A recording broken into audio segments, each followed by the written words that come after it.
مصطفى مصطفى منبع للصفا سيد الأنبياء. میرے نبی کریم علیہ الصلوۃ والسلام کی صفائی کا، نفاست کا، حضور کے حسن کا، ظاہری حسن کا جو اللہ نے دیا تھا، اس کا حال یہ ہے کہ رب فرماتا ہے والضحیٰ واللیل اذا سجا، محبوب تیرے چمکتے ہوئے چہرے کی بھی قسم ہو، اور جب اس کے گرد زلفیں چھا جاتی ہیں مجھے اس کی بھی قسم ہو.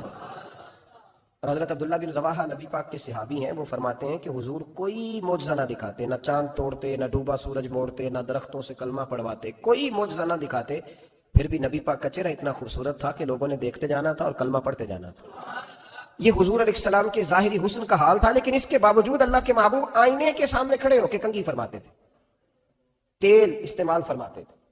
اللہ کے محبوب علیہ السلام اپنے بالوں کے درمیان سے مانگ نکالتے تھے، آدھے بال ایک طرف ہوتے تھے، آدھے ایک طرف ہوتے تھے، اور صحابہ فرماتے ہیں کئی دفعہ حضور امامہ اتارتے تو ان بالوں کے بیچ جو خوشبو لگی ہوتی اس کا رنگ بھی ہم دیکھا کرتے. یہ کریم علیہ السلام اللہ کی دلیل ہیں، ہر پاکیزگی، ہر حسن، ہر کیف اللہ نے اپنے رسول کو عطا فرمایا. دنیا کی جتنی غلاظتیں تھیں، جب کوئی حضور کے قریب جاتا تھا تو ساری غلاظتیں دور ہو جاتی. کما ارسلنا فیکم رسولا منکم یتلو علیکم آیاتنا ویزکیکم، اللہ فرماتے ہیں میرے محبوب تم پر میری آیتیں پڑھیں گی اور تمہیں پاک فرما دیں گے، تمہاری ساری ناپاکیاں نبی پاک دور کر دیں، ہر غلاظت تم سے دور ہٹ جائے. ایک صحابی ہیں حضرت شیبہ بن عثمان رضی اللہ تعالی عنہ، وہ کہتے ہیں میرے والد کو اور میرے چچا کو مسلمانوں نے احد میں قتل کر دیا تھا. میرے دل میں بڑا غصہ تھا، بڑا جلال تھا کہ کبھی مجھے موقع ملے تو میں بدلہ لوں گا. کہتے فتح مکہ کے بعد نبی پاک علیہ السلام حوازن کی جنگ کے لیے نکلے، مجھے پتا چلا حضور جا رہے ہیں تو میرے اندر شعلے بھڑک رہے تھے انتقام کے. روز میں منصوبہ بندی کرتا، پلاننگ کرتا کہ کسی طریقے سے میں ان تک پہنچوں گا اور بدلہ لوں گا. کہتے ہیں نبی کریم علیہ السلام نہ حوازن کے لیے پہنچ چکے تھے، فرماتے میں بھی جنگ میں جا کے شریک ہو گیا اور میں نے طریقہ اس طرح کا اختیار کیا کہ کسی طریقے میں حضور تک پہنچ جاؤں. سمجھ آ رہی ہے میری بات کی؟ نبی کریم علیہ السلام تک کسی طریقے پہنچ جاؤں. فرماتے ہیں لڑتے لڑتے، لڑائی کے دو طریقے ہوتے تھے. کبھی تو ایسے ہوتا تھا کہ ایک دو آدمی مل کے آپس میں لڑتے تھے، پھر گمسان کا رن پڑتا تھا، گھمبیر ہو جاتی تھی جنگ، سمجھ نہیں آتی تھی تیر کہاں سے آیا، نیزہ کہاں سے آیا. فرماتے جب گمسان کا رن پڑا نا، مجھے موقع مل گیا، میں حضور کے قریب پہنچ گیا. حضرت شیبہ بن عثمان رضی اللہ تعالیٰ عنہ کہتے ہیں جب میں پہنچ گیا تو میں نے نا دیکھا کہ اب حضور کے قریب لوگ نہیں ہیں. فرماتے میں نے نا فوراً تلوار اٹھائی، تلوار اٹھا کے میں حضور کو معاذ اللہ شہید کرنے ہی لگا تھا کہ ایک نور چمکا حضور کے سامنے. پڑھیے درود صلی اللہ علیہ وسلم. کہتے ہیں ایک نور چمکا، اتنی تیزی تھی اس نور میں کہ میری آنکھیں بند ہو گئی، میرے ہاتھ سے تلوار گر گئی، آنکھیں چڑھا گئی میری. فرماتے تلوار میرے ہاتھ سے چھوٹ گئی. اب جب وہ روشنی مدھم ہوئی نا تو میں نے دیکھا نبی پاک سامنے کھڑے مسکرا رہے ہیں. میں نے کر دیا، آپ نے سن لی، ذرا دیکھو تو صحیح، جو تلوار لہرائے اسے دیکھ کے بھی کبھی کو مسکرایا؟ جس نے تلوار ہی لہرا دی، جو شہید کرنے ہی لگا تھا، پہنچ گیا تھا. لیکن یہ اخلاق میرے رسول پاک کا ہے صلی اللہ اعلیٰ حضرت فاضل بریلوی کا ایک شعر میں نے پڑھا.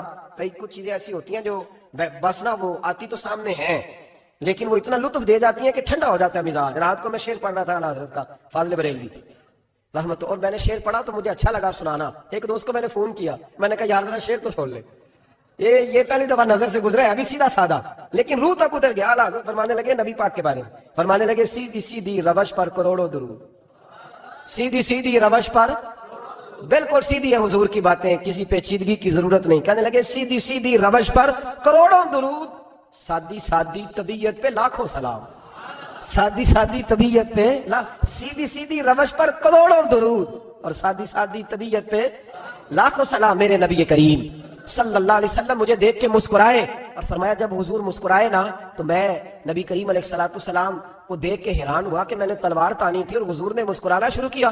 فرماتے اب حضور نے مجھے بلایا، آواز کے ساتھ نہیں بلایا، حضور نے اشارہ کیا یوں کر کے، فرمایا ادھر آؤ نا. فرماتے مجھے اب یہ بھی سمجھ نہیں آئی کہ کس نے مجھے اٹھا کے حضور کے قریب کر دیا. فرماتے میں نبی کریم کے قریب گیا تو حضور نے میرے دل پر 3 تھپکیاں دی. ایک تھپڑ ہوتا ہے، ایک تھپکی ہوتی، پتہ ہے نا فرق کا؟ ایک تھپڑ کو مارے تو جلال آتا ہے اور تھپکی دے تو پیار آتا ہے. کہتے ہیں حضور نے 3 تھپکیاں دی اور دی بھی میرے دل پر، ایک پھر 2 پھر 3.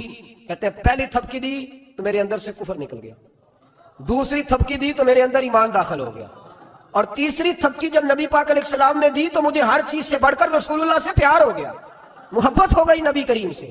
آپ فرماتے ہیں اب حضور نے نا فوراً میرے ہاتھ میں تلوار تھمائی. فرمایا پہلے تو ہمارے خلاف لڑ رہا تھا، تلوار پکڑ، اب ہماری طرف سے لڑ، تلوار پکڑ اور لڑ. آپ فرماتے ہیں میں اتنا لڑا کہ جو حضور کا دشمن سامنے آتا میں گلا کاٹ دیتا. جو آتا میں اس کے ٹکڑے کر دیتا. فرماتے ہیں پہلے میں باپ کا بدلہ لینے آیا تھا اور اب میرا یہ حال ہے کہ اگر میرا باپ بھی سامنے آئے گا تو میں اس کا بھی گلا کاٹ دوں گا، لیکن حضور کے قریب کسی کو جانے نہیں دوں گا. حضرت شیبہ بن عثمان کہتے ہیں جنگ ختم ہو گئی، حضور خیمے میں گئے، میں بھی گیا. اب نبی پاک لوگوں سے باتیں کر رہے ہیں، حضور لوگوں سے باتیں کر رہے ہیں. میں ایک کونے میں بیٹھا سوچ رہا ہوں کہ میں تو بدلہ لینے آیا تھا، یہ میرے ساتھ ہوا کیا؟ حضور لوگوں سے باتیں کرتے جا رہے ہیں، میں سوچتا جا رہا ہوں کہ میں تو انتقام لینے آیا، یہ کیا معاملہ ہوا؟ کہتے ہیں محبوب نے اچانک میری طرف نظر اٹھائی اور فرمانے لگے شیبہ ایک ارادہ تو نے کیا تھا جو غلط تھا، اور ایک ارادہ میرے رب نے کیا ہے اور تیرے اوپر فضل فرما دیا ہے. فرماتے ہیں حضور نے اب مجھ سے فرمایا کوئی خواہش ہو تو بتاؤ، مانگ لو کچھ مانگنا ہے تو.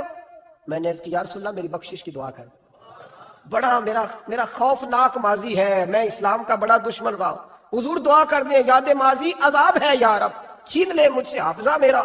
یا رسول اللہ بڑے گناہ ہے میرے، دعا کر دیں.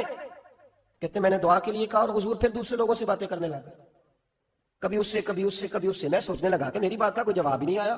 جب 2-3 بار میں نے سوچا تو میرے کریم نے پھر توجہ میری جانب کی اور فرمایا تو نے بخشش کی دعا کا کہا تھا، میں نے سن لیا ہے، رب کریم نے تیری بخشش فرما دی ہے، اللہ نے تجھے بخش دیا ہے، تیری خطائیں رب کریم نے معاف کر دی. نبی پاک کے دست مبارک کی برکت. رسول پاک ایک صحابی تھے حضرت فرقد ان کا نام تھا رضی اللہ تعالی. پہلے نا میں جب گفتگو کیا کرتا تھا نا تو میں صحابہ کا نام نہیں لیتا تھا، میں کہتا تھا ایک صحابی فرماتے ہیں، کیونکہ صحابہ کے نام مشکل تھے، لوگوں کو یاد نہیں رہتے. ایک دن میرے دل میں خیال آیا کہ نام لیں گے نہیں تو انہیں آئیں گے کیسے، چلو خود کسی کو یاد ہو جائے گا. تو مجھے اچھا لگا، پچھلی دفعہ میں نے حضرت ساسا بن ناجیہ کا نام لیا تو مجھ سے میرے دوستوں نے کہا ذرا لکھ کے دیں کیا نام تھا. مجھے خوشی ہوئی کہ یار اگر یہ لفظ کہے جائیں گے تو لوگوں کو دلچسپی ہوگی.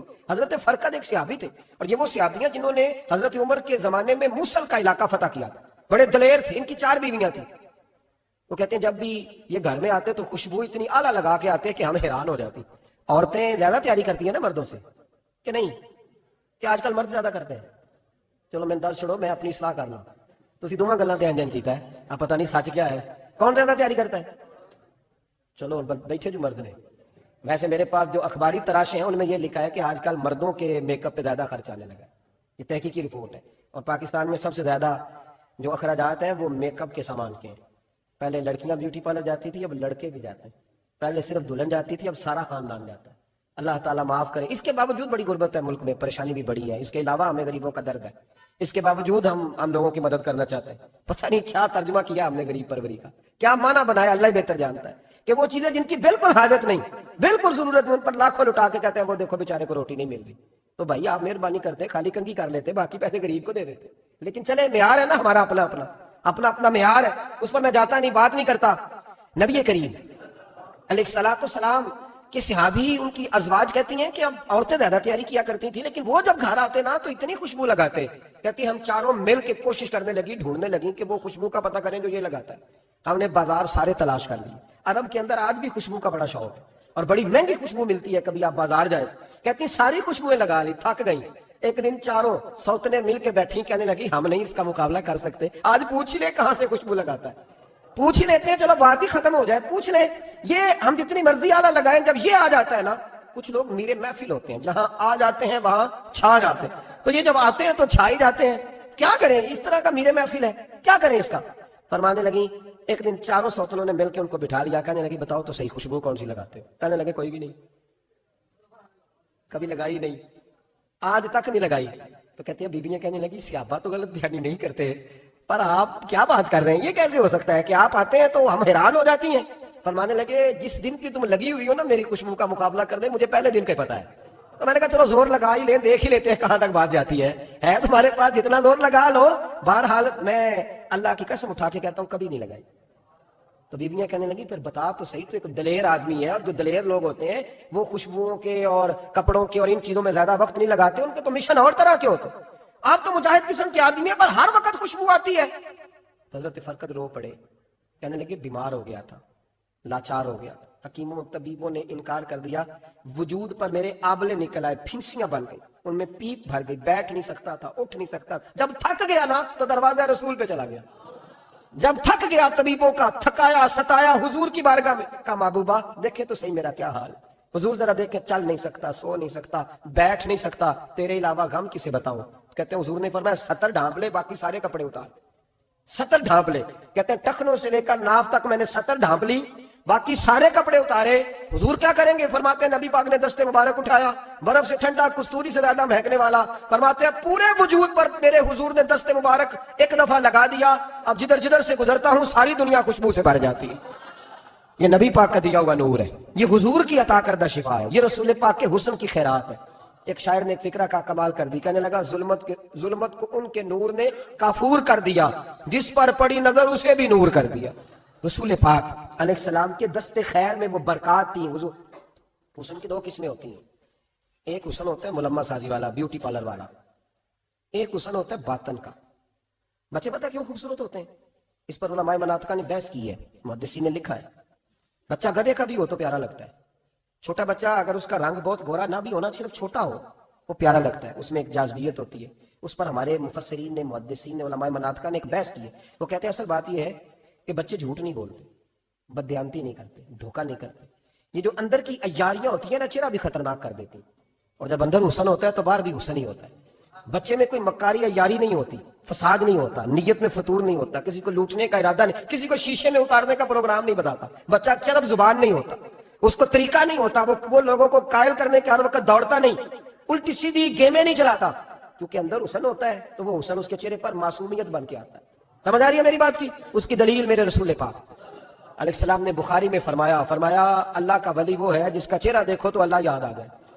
اب یہاں یہ نہیں فرمایا گورا چٹا ہو, خوبصورت ہو, بس اس کے چہرے میں معصومیت ہوتی ہے, وہ سچا ہوتا ہے, وہ کھرا ہوتا ہے, اس کا حسن چہرے پہ آتا ہے. میرے رسول کریم علیہ السلام کا جو حسن تھا نا, وہ اندر کی صداقت کی روشنی تھی, وہ اندر کے کیف کا نور تھا جو حضور کے چہرے پر عیا ہوتا تھا. اس لیے نبی پاک کا چہرہ جو تھا وہ آنکھیں چدھیاتا نہیں تھا, بلکہ آنکھوں کو اچھا لگتا تھا. شاہ عبد الرحیم صاحب محدث دہلوی شاہ ولی اللہ صاحب کے والد ہیں, اور ہمارے بر صغیر پاک و ہند میں جتنے بھی مسالک ہیں یہ سارے شاہ ولی اللہ صاحب کے شاگرد بنتے ہیں. وہ کہتے ہیں میرے ابا جی نے خواب دیکھا اور خواب میں انہیں رسول اللہ کا دیدار نصیب ہوا. تو نبی کریم علیہ السلام کی بارگاہ میں شاہ ولی اللہ صاحب کے ابا جی کہنے لگے حضور ایک بات بڑی اڑ گئی ہے میرے دل میں, بڑی, تو کتابوں سے جواب نہیں ملا, آج رب کریم نے موقع دیا ہے اس سوال کا جواب.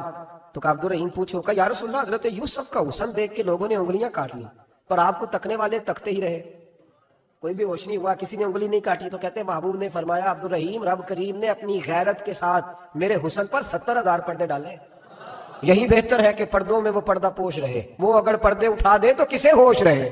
فرمایا 70,000 پردوں میں چھپا ہوا حسن ہے, ورنہ کسی کی طاقت تھی کوئی بات کر سکتا, جرت تھی کسی شخص کی. میرے حبیب پاک سید عالم حضرت عبداللہ ابن سلام رضی اللہ تعالیٰ عنہ اہل یہود کے بڑے عالم تھے.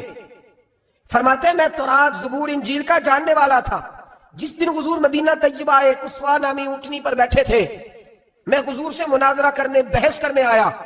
میرے ساتھ میرے شاگرد تھے, ارادہ تھا بحث کروں گا, نبی پاک کو بڑے معاذ اللہ کڑوے کڑوے سوال کروں گا. کہتے ہیں حضور بیٹھے تھے قصوہ نامی اونٹنی پہ اور گردن مبارک جھکی ہوئی, ہونٹوں پر حضور کے زیر لب ہلکی سی مسکراہٹ تھی. نبی پاک تھوڑا بولتے تھے, پر جتنا بولتے تھے وہ دلوں میں اترتا جاتا تھا. فرماتے ہیں میں جب گیا نا, میرے شاگرد ساتھ تھے, مناظرہ کرنے گیا, مناظرہ, شاگرد ساتھ تھے. فرماتے ہیں میں بڑے سوالات تیار کر کے گیا, پر حضور گھوڑے پہ بیٹھے تھے. 2 باتیں میں نے سنی. حضور نے فرمایا رشتہ داروں سے اچھا سلوک کرو, اپنے غلاموں کا خیال کرو. کہتے ہیں وہ شاگرد مجھے دھکے دینے لگے, کہنے لگے چلو استاد جی آگے ہو, کرو سوال, چلو نا آگے بڑھو نا آگے. یہ کئی دفعہ نعرے لگانے والے بھی مروا دیتے ہیں نا, چلو نا چلو آگے, چلو بڑھو آگے, کرو بات, آؤ نا. کہتے ہیں میں ذرا آگے بڑھا, دھکا دیا انہوں نے. فرماتے ہیں میں آگے بڑھا اور میں نے قریب محبوب کے قریب جا کے کہا حضور مجھے کلمہ پڑھا دے, میں مسلمان ہونے آیا. یعنی عام آدمی تو قائل ہو جاتا ہے عالم اور تورات زبور انجیل کا جاننے والا, حضور کلمہ پڑھائیں. کہتے ہیں میں واپس آیا نا کلمہ پڑھ کے, تو شاگرد کہنے لگے استاد جی آپ تو مناظرہ کرنے آئے تھے, یہ کیا ہوا؟ تو یہ لفظ حضرت عبداللہ ابن سلام کے. فرمانے لگے تم نے نبی پاک کا چہرہ نہیں دیکھا, ان کی آنکھوں کی روشنی نہیں دیکھی, تم نے چہرے کی معصومیت نہیں دیکھی, لب و لہجے کا وقار نہیں دیکھا. کتنے دنوں کے تھکے ماندے آج وہ مدینے پہنچے, پر ان کے لب و لہجے نے کوئی اکتاہٹ, کوئی تھکاوٹ, کوئی لفظوں میں جھول تم نے دیکھا ہے؟ فرمانے لگے جس کا اس طرح کا چہرہ ہوتا ہے وہ جھوٹا نہیں سچا ہوا کرتا ہے. میرے نبی پاک علیہ الصلوۃ والسلام کے غلام حضرت عارف بن عبداللہ رضی اللہ تعالیٰ عنہ فرماتے ہیں کلمہ پڑھنے سے پہلے ایک دفعہ ہمارا سارا قبیلہ تجارت کے لیے نکلا تھا, اور اس وقت منظر یہ ہوتا تھا کہ ہم اپنی عورتوں کو بھی ساتھ لے جاتے تھے. 6 مہینے سفر کرنا ہوتا تھا, اونٹ گھوڑے ہم بیچا کرتے تھے, عورتیں بھی ساتھ رہتی, کھاتے بھی پکاتے بھی. کہتے ایک سفر سے ہم واپس آ رہے تھے تو مدینے کے باہر صحرا میں ہم نے پڑاؤ کیا, اکیلے رسول پاک صلی اللہ, پھر ایک دفعہ پڑھیے گا, ایک دفعہ پھر کہیے گا صلی اللہ تعالی علیہ وسلم. کہتے ہیں نبی پاک تنہا اکیلے, حضور نہ سیر کرتے کرتے ہمارے قافلے کے پاس سے گزرے، خیمے لگے تھے، پڑاؤ کیا، محبوب تشریف لے آئے، کہتے ہیں حضور سید عالم صلی اللہ تعالی وسلم تشریف لائے، کوئی قبیلے میں سے قافلے میں سے حضور کو جانتا نہیں تھا، ایک سرخ رنگ کا اونٹ تھا ہمارے سردار کا جو بکنے سے رہ گیا تھا، بڑا خوبصورت، کہتے ہیں نبی پاک کو پسند آ گیا، حضور پوچھنے لگے تم کون ہو؟ کہا جی مسافر ہے، کہاں سے آئے ہو؟ فلاں جگہ سے آئے ہیں، کس لیے آئے ہو؟ ہم تجارت کی غرض سے نکلے، اونٹ بیچو گے؟ بیچنا ہے، کتنے کا؟ سودا طے ہوا، اس نے کہا اتنے لینے ہیں، حضور نے کہا اتنے دینے ہیں، بات طے ہو گئی، کہتے ہیں لگام حضور نے پکڑی اور فرمانے لگے وہ سامنے میرا شہر ہے جس کا نام مدینہ، وہ میرا شہر ہے، میں ابھی مدینے جاتا ہوں، اپنے غلام کو بھیجتا ہوں اور تمہیں آ کے نہ قیمت دے جاتا ہے۔ محبوب گھوڑے کی لگام تھا، اونٹ کی لگام تھا، میں نکیل تھا، میں اونٹ تھا سرخ رنگ کا، حضور لے کے جب نکلے نا تھوڑا سا چند قدم آگے گئے تو ان میں سے ایک شخص بولا، کہنے لگا سردار آپ سیانے لوگ ہیں، سمجھدار ہیں، اس شخص کا نام پوچھا آپ نے؟ قبیلہ پوچھا ہے؟ ایڈریس کا پتہ ہے؟ پتہ ہے کہاں رہتا ہے؟ اتنا قیمتی اونٹ دے دیا۔ تو سردار بھی کہنے لگا، سارے کہنے لگے یار ان کی باتوں میں اتنی لذت تھی، ان کے گفتار و رفتار اتنی بھاوکار تھی، مزیدار تھی کہ ہوش ہی کوئی نہیں رہا۔ بھئی ہم پرانے تاجر ہیں، کبھی اس طرح کا سودا کیا ہی نہیں جس طرح کا آج ہو گیا۔ اوہو واقعی کچھ نہیں یاد رہا، کوئی سمجھ نہیں آئی۔ وہ ابھی نظر آ رہے، ایک آدمی دوڑ کے جاؤ، دوڑ کے اور جا کر کے نا ان سے کہو بڑی جائز بات ہے، وہ ناراض بھی نہیں ہوں گے، ان سے ایک شخص کہو کہ بھئی اونٹ دے جاؤ، پیسے لے آنا اور اپنا مال لے جانا، دوڑ کے جاؤ۔ ایک شخص دوڑنے لگا تو سردار کی بیوی خیمے کے اندر تھی، پردے کے پیچھے سے بولی، کہنے لگی خبردار کوئی پیچھے نہ جائے، اگر پیسے مل گئے تو ٹھیک ہے، نہ ملے تو میں دے دوں گی، کوئی پیچھے نہ، کوئی نہ جائے پیچھے۔ سردار کہنے لگا تو جانتی ہے؟ کہنے لگی نہیں۔ کہا گارنٹی کیوں دے رہی ہے؟ تو کہنے لگی تم نے ان کا چہرہ نہیں دیکھا؟ تم تو سودے کر رہے تھے، میں پردے کے پیچھے سے دیکھ رہی تھی۔ پیر مہر علی شاہ صاحب کو کسی نے کہا تھا نبی پاک کا حلیہ بیان کرے، بتائیں حضور کے کان مبارک کیسے تھے، آنکھیں کیسی تھی، ناک مبارک کیسی تھی، بینی مبارک کیسی تھی؟ تو پیر مہر علی شاہ صاحب کہنے لگے کوئی مثل نہیں ڈھولن دی، کہنے لگے مجھ سے نہیں بیان ہوتا حضور کا حلیہ، کوئی مثل نہیں ڈھولن دی، تو چپ کر مہر علی، ایتھے جا نہیں بولن دی، بس کر، تو بیان کر سکتا ہے اتنی طاقت؟ اعلیٰ حضرت نے کہا لم یاتی نذیر کفی ناظرن مثلے تو نشد پیدا جانا۔ حضور مثال تو تب آپ کی بنے گی نا، کوئی آپ کی طرح کا پیدا تو ہوگا، تبھی مثال بنے گی، تو جب ہوا ہی نہیں تو مثال کیسے بنے گی؟ کہنے لگی کوئی نہ جائے، نہ پیسے آئے تو میں دے دوں گی۔ میں تو پردے کے پیچھے سے دیکھ رہی تھی، ان کے چہرے کا وقار دیکھا، ان کی آنکھوں کی روشنی دیکھی، ان کے لفظوں کا حسن دیکھا، تم 50 باتیں کرتے تھے وہ ایک جواب دیتے اور گنے چنے لفظ بولتے تھے، ان کی سادگی کا وقار دیکھا، جانے دو، نہ پیسے آئے تو میں دوں گی۔ کہتے ہیں حضور گئے، تھوڑی دیر کے بعد ایک کالے رنگ کا حبشی غلام آیا، پیسے بھی پکڑے اور اپنی چادر میں نا کھجورے باندھ کے تو پیچھے ڈالی ہوئی، اور دیہاتی لوگ پیچھے نہیں ڈال لیتے، کھجورے ڈال کے پیچھے۔ کہتے ہیں وہ آئے اور ان کے آنے کا انداز بھی بڑا نرالا تھا، کہتے ہیں وہ جھومتے جھومتے اللہ کا ذکر کرتے، اللہ الصمد کرتے پہنچ گئے اور آگے کہنے لگے تم سے میرے نبی نے اونٹ خریدا ہے؟ تم سے؟ کہا ہم سے خریدا ہے۔ کہنے لگے یہ تمہارے پیسے؟ اور پھر چادر کھول کے صحرا پہ بچھا دی، کہنے لگے یہ تمہارے پیسے اور کھجورے کھاؤ، میرے نبی نے تحفہ بھیجا ہے، کھاؤ حضور نے تحفہ بھیجا ہے۔